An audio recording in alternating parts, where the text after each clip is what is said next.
네, 더불어민주당 서울 성북을 출신 기동민입니다. 국방부 장관님, 국방부가 안보의 요체요 국가 방위의 중심인데 윤석열 정부 출범 이후에 동네 북으로 전락한 것 같아서 많이 좀 안타깝습니다. 국방부 청사를 대통령실이 점령이란 표현이 참 낯설기는 합니다만 그렇게 2개월 만에 쫓겨나고 지금은 역사 논쟁, 이념 논쟁에 최천병에 서 있어서 과연 국방부가 이래도 되는 것인지, 장관께서 원칙과 중심을 잘 잡고 계신 것인지에 대해서 국민적 의문이 증폭되고 있다, 이런 말씀들 많이 드립니다. 그 혹시 홍범도 잠수함 개명 논란에 대해서 어떤 판단들을 하고 계십니까? 총리께서는 그거 바꿔야 된다 이런 말씀들 주시던데 국방부 최종 입장은 뭡니까? 예, 총리님께서도 개인 입장이라는 전제하에 바꿀 필요가 있다라고 말씀하신 걸로 알고 있고, 국방부도 이 홍범도함 명칭에 대해서는 검토가 필요하지 않겠나 이렇게 보고 있습니다. 국방부도 검토가 필요하다 이렇게 생각하는 거예요? 예. 해군에서는 처음 이 논란이 나왔을 때 의견을 좀 들어보고 필요하다면 논란이 나왔을 때 필요하지 않다 단호하게 부인하던데 지금은 장관께서도 총리 생각과 마찬가지로 이런 개명이 필요하다 이렇게 보시는 거죠? 다시 말씀드리면 의견을 좀 더 들어보고 해군 입장도 들어보고 해서 네. 필요하다면 바꾸는 방안도 검토하겠다 이렇게. 그러면 장관님, 홍범도 장군뿐만이 아니라 국방부에서 이와 유사한 논쟁이 발생할 수 있는 여러 가지 가능성들이 있을 텐데 혹시 이와 유사한 사례에 대한 전수조사 이런 건 해보셨어요? 국방부 앞에 있는 홍범도 상이 한 게 있기 때문에 그것까지 포함해서 이 문제에 대해서는 홍범도 장군뿐만이 아니라 다른 잠수함이라든지 이런 다른 논란을 불러일으킬 만한 역사적 인물들에 대한 전수조사를 해봤냐고요, 국방부 차원에서. 전수조사는 해보지 않았고 다만 해군 함정에 대해서는 전체 한번 1차 확인은 했습니다. 해군 함정에 또 논란이 될 만한 게 뭐가 있습니까? 지금 없는 것으로 알고 있습니다. 예. 없어요? 예. 2020년도에 11월에 진수된 안무함 3,000톤급이에요. 그 당시에도 진수 당시에 해군 홈피에 이런 얘기가 나왔습니다. 1조 원짜리 잠수함에 공산당 간부 이름을 붙였다는 것이 타당하냐, 해명하라 이렇게 얘기하니까 해군에서 그랬습니다. 일부 온라인 매체에서 다뤄지고 있는 안무 장군에 대한 코민테른과의 연계한 공산주의 활동을 했다는 주장은 공인되지 않은 주장이고 독립을 위해 헌신한 독립운동가와 그 후손의 명예가 훼손되고 논란이 야기되지 않도록 게시물을 삭제해 주기 바란다 이렇게 얘기했어요. 이 입장은 뭡니까? 말씀하신 안무함에 대한 것은 제가 좀 확인해 보겠습니다. 예. 장관님, 참 즉흥적으로 단편적으로 이렇게 이 정책이 결정돼서는 안 된다는 말씀을 제가 드리려고 하는 건데요.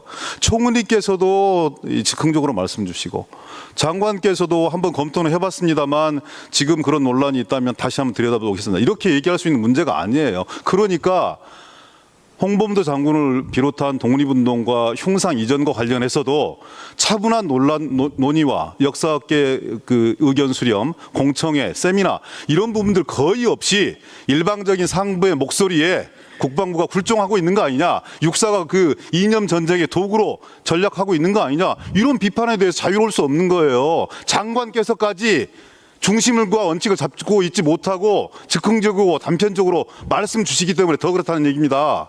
장관님, 제발 좀 진중하게 발언하시고 판단하셔야 되는 거 아니겠습니까? 예, 그래서 홍범도함에 대해서는 해군 입장 포함해서 여러 의견을 들어보고 어떻게 할 것인지 하겠다라고 말씀드립니다. 제발 어느 일방의 분위기에 의해서, 사회적 분위기라든지 아니면 대통령실의 어떤 언명에 의해서 아니면 총리의 지시에 의해서 국방이 흔들리지 않았으면 좋겠어요.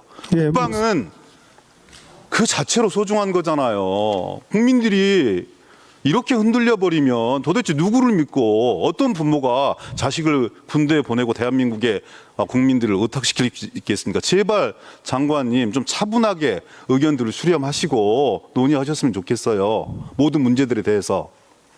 그렇게 해주시겠습니까? 예, 의원님 말씀대로 좀 더 차분하게 검토를 해서 추진을 하겠습니다. 예. 제발 좀 그렇게 해주십시오. 최승은 상병에 대한 구속영장 청구. 아니 이 수사단장에 대한 구속영장 청구 국민들 많이 놀랬어요. 결국은 수사단장의 입에 재갈을 물려서 진실과 정의를 도륙내는 거구나, 은폐하는구나. 그리고 다 그렇게 갈 걸로 예상했습니다. 군 판사 역시 그런 권력의 입김이라든지 외압으로부터 자유로울 수 없기 때문에. 그런데 사회 한 구석에 진실과 정의는 살아있다는 판단들을 합니다. 저는 국민들의 외침, 목소리, 수사단장의 정당한 항변 이런 부분이 군 판사로 하여금 구속영장을 기각시켰다 이렇게 보는데 장관님 견해는 좀 다르신가요? 예, 다릅니다. 제가 답변 좀 드리겠습니다. 간략하게 해주십시오. 예, 그 구속영장 청구한 이유는 수사를 거부했습니다. 지금까지. 그리고 허위사실을 유포했습니다. 그러한 것들은 증거인멸로 판단되기 때문에 구속영장 청구를 한 것이고, 장관님, 정당한 항변이라고 말씀하셨는데 장관님. 정당한 항변이 아니고 정당한 해병대 사령관의 지시를 어긴 겁니다. 장관님, 군에서는 있을 수 없는 일입니다. 있을 수 없는 일이 일어난 것에 사단이 저기 한번 표 한번 보세요. 장관님으로도 촉발이 되었어요. 30일 날 해군 참모총장, 국방부 장관 결재까지 다 이루어졌고요. 31일 날 오전에 비공개 수석비서관 회의가 진행이 됩니다. 어떤 일이 있었는지 모르겠지만 31일부터 1일까지 장관님과 장관님의 참모들이 해병대 사령관과 해병대 수사단장에게 전화를 하고 지시를 하고 이런 수차례의 과정들이 어찌 외압이라고 느끼지 않을 수 있겠습니까? 한번 보십시오. 장관님 출장 가시기 전에 해병대 사령관한테 유선으로 지시했습니다. 부사령관한테는 대면으로 지시하셨습니다. 이첩 보류 지시하셨습니다. 그리고 출장 가셨어요. 기자 설명회, 국회 설명이 다 취소되었습니다. 국방비서관이 사령관하고 통화합니다.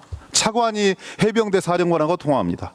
사령관이 또 수사단장하고 얘기합니다. 대통령 경로 사실을 전파를 합니다. 법무관리단이 32일과 1일에 걸쳐서 5번에 걸쳐서 수사단장하고 통화를 합니다. 그러면서 혐의자와 범죄명을 제외하라 이렇게 얘기를 합니다. 물론 법무관리관은 그렇지 않다. 일반적인 안내사항이었을 뿐이다라고만 얘기합니다. 8월 1일 날 장관님 우주에 출장 가셔서까지 사령관하고 통화를 합니다. 그리고 법무관리관은 그날도 수사단장하고 통화를 합니다. 군사보좌관은 사령관에게 문자를 보내서 너희들이 요청한 수사본부 이관 건의 불수용하겠다 통보합니다. 이렇게 수많은 이 개입에 대해서 과연 외압이 아니라고 판단할 수 있겠어요? 저는 우리나라 군대가 언제부터 이렇게 되었는지 모르겠습니다. 군명은 지엄한 겁니다. 장관님께서 말씀 한마디 하면 끝나는 문제예요. 근데 뭐가 두려워서 어떤 지시사항들이 먹히지 않길래 아니면 부당하길래 이렇게 수많은 사람들이 개입이 되어서 해병대를 괴롭힙니까? 수사 당사자들을 이렇게 괴롭힙니까? 저는 도저히 납득할 수가 없습니다. 장관님 그런 거 아니에요. 장관님 말씀 한마디면 군령권과 군정권이 엄연한데 지휘계통이 일사불란하게 움직여서 지휘가 먹혀야 되는 거 아니겠어요? 이렇게 다사불란한 게 과연 군대입니까? 답변 드리겠습니다. 그 결과적으로를 놓고 보면은 여러 차례 통화가 같지만은 다 각각 이유가 다릅니다. 다르고 지시는 최초 지시가 제대로 된 지시였고 그다음부터는 그 배경 설명 그다음에는 차관이 한 것은 제가 출장 갔기 때문에 차관이 장관 대리근무이기 때문에 임무를 수행한 것이고요. 세상에 하나의 사안을 가지고 저렇게 수많은 지시와 통화가 이루어졌다. 그것도 해병대 사령관과 수사단장에게 누가 저걸 자연스러운 과정들로 생각하겠습니까? 장관님 스스로 해군 참모총장과 해병대 사령관까지 결재한 상황이 단 하루 만에 역전이 되고 그 역전된 상황들을 보증하고 그리고 보강하기 위해서 저 많은 사람들이 움직였어요. 청와대 안보실 사람들까지 같이. 여기에 대해서 어떤 국민이 정당한 수사가 제대로 잘 집행되고 있다 이렇게 느낄 수 있겠습니까? 의원님, 그리고 장관님께서는 정당한 지시였다고 말씀을 주시는데 군사법원법 개정안 취지를 너무나 잘 아시잖아요. 이런 구체적인 3대 사건에 대해서 성 관련 범죄라든지 군대 내 사망 사고라든지 입대 전 사고라든지 이런 것에 대해서는 인식하는 즉시 인지하는 즉시 지체 없이 다른 수사기관에 넘기라고 한 거 아니겠습니까? 그 넘기라고 하는 기관의 주체는 군 검사나 군 사법범죄관이라고요. 법무관리관이 아니라. 그런데 왜 장관님 이렇게 수많은 이 구체적인 사실에 개입하시고도 이것이 정당한 지시라고 강변하십니까? 의원님, 전혀 그렇지 않은데. 개정된 군사법원법에 따르면은 범죄 혐의가 인정되면은 이첩하는 것이고 그 사망의 원인 제공을 한 사실이 없으면은 군에서 조사를 하는 겁니다. 그리고 저희들이 군수사단에서 한 것은 수사가 아니고 입건전 조사입니다. 입건 조사고 그 인과관계가 있는지 판단하기 전까지는 군에서 조사를 해야 되는 겁니다. 그 차원에서 조사를 했던 것이고요. 조사가 어디 있습니까? 수사기관이 무슨 여론조사기관입니까? 그렇지 않습니다. 수사를 진행한 것이 아니고 조사를 한 겁니다. 입건전 조사를 한 겁니다. 자, 보충 질의 이용해 주세요. 그리고 정리해 주시 기 바랍니다. 대통령 경로라든지 혐의자 제외하라고 외압을 했다든지 이것은 전부 사실이 아니고요. 전부 다 변호인 측에서 허위로 이야기한 것들입니다. 저희들은 그렇게 판단합니다. 예. 모든 사람들이 다 입을 맞추고 짜 맞춰서 그렇게 허위를 예. 접조해 주세요. 박준호 수사관장 이런 과정을 통해서 얻을 수 있는 실익이 뭡니까 도대체? 아니 육군 사관학교를 다니고 있는 사람인데. 자, 다음 기회 이용하세요.